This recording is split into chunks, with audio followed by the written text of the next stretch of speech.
Siapa bohong? Susi melihat dan mendengar, istri Verdi Sambo mengaku saat dibegitukan Brigadir J tak ada orang. Suara Bandung.id, anggota Komisi 3 DPR, Dipo Nusantara menilai ada dua kesaksian yang berbeda antara saksi bernama Susi dan yang mengaku korban dalam hal ini istri Verdi Sambo, Putri Chandrawati. Dipo menjelaskan, pengakuan istri Verdi Sambo yang membuat narasi dugaan kekerasan seksual sulit diterima. Hal itu kata dia, Polri sudah mengeluarkan surat perintah penghentian penyidikan, SP3. Kemudian, kini muncul kembali narasi pelecehan tersebut. Kemudian, kini muncul satu keterangan yang diduga berasal dari BAP milik Putri Chandrawati. Istri Verdi Sambo ini menceritakan kejadian di Magelang pada 7 Juli 2022, sekitar pukul 18 sampai pukul 19.30. Putri Chandrawati ini mengaku jika Yosua atau Brigadir J masuk ke kamarnya. Saat peristiwa itu terjadi, istri Verdi Sambo mengatakan jika dirinya dalam keadaan tidak enak badan. Setelah itu, Putri Chandrawati menceritakan kejadian jika Brigadir J memaksanya berdiri dan menuju pintu.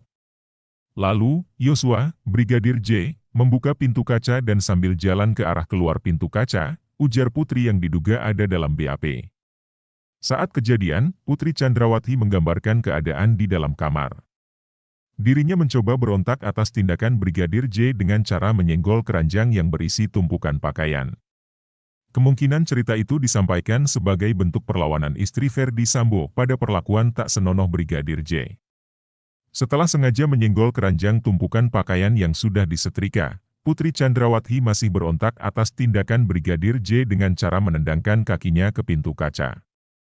Akan tetapi, usaha Putri ini seolah sia-sia lantaran di sana tidak ada orang yang mendengar. Setelah posisi saya, diduga pengakuan istri Verdi Sambo, berada di depan pintu kaca, saya tidak melihat ada orang di sekitar tangga, tuturnya Putri. Setelah itu, Putri Chandrawati mengaku tubuhnya dihempaskan oleh Brigadir J hingga terjatuh di depan pintu kamar mandi. Posisi jatuh istri Verdi Sambo ini posisinya berhadapan dengan pintu kaca dan berada di depan pintu kamar. Saya terjatuh saat itu. Terduduk menyandar ke keranjang pakaian kotor dengan posisi kaki lurus, cerita istri Verdi Sambo.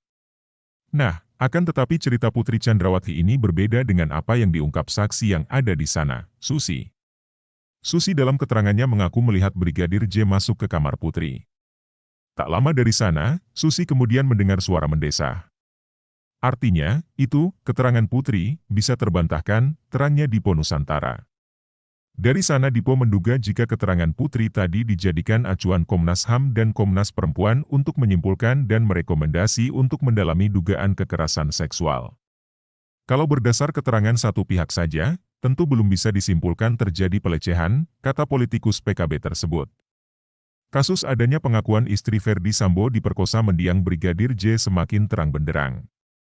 Kebenaran terkait pengakuan istri Verdi Sambo ini diduga belum bisa dibuktikan meski terus ngotot jika dirinya diperkosa. Meski keterangan Putri Chandrawati masih sama, akan tetapi istri Verdi Sambo ini mengisahkan cerita yang berbeda dari saksi yang ada di lokasi kejadian rumah Magelang. Informasi kini beredar yang diduga berasal dari berita acara pemeriksaan, BAP, Putri Chandrawati, tetap pada pendirian jika dirinya diperkosa Brigadir J. Pengakuan istri Verdi Sambo ini juga diperkuat oleh adanya rekomendasi Komnas HAM dan Komnas Perempuan agar penyidik Mabes Polri melakukan pendalaman pada pengakuan Putri Chandrawati. Rupanya ada dugaan di dalam BAP jika keterangan Putri Chandrawati sangat berbeda dengan keterangan saksi lain. Kemungkinan, jika narasi perkosaan ini diduga ditonjolkan agar motif pembunuhan Brigadir J akan semakin sulit terungkap.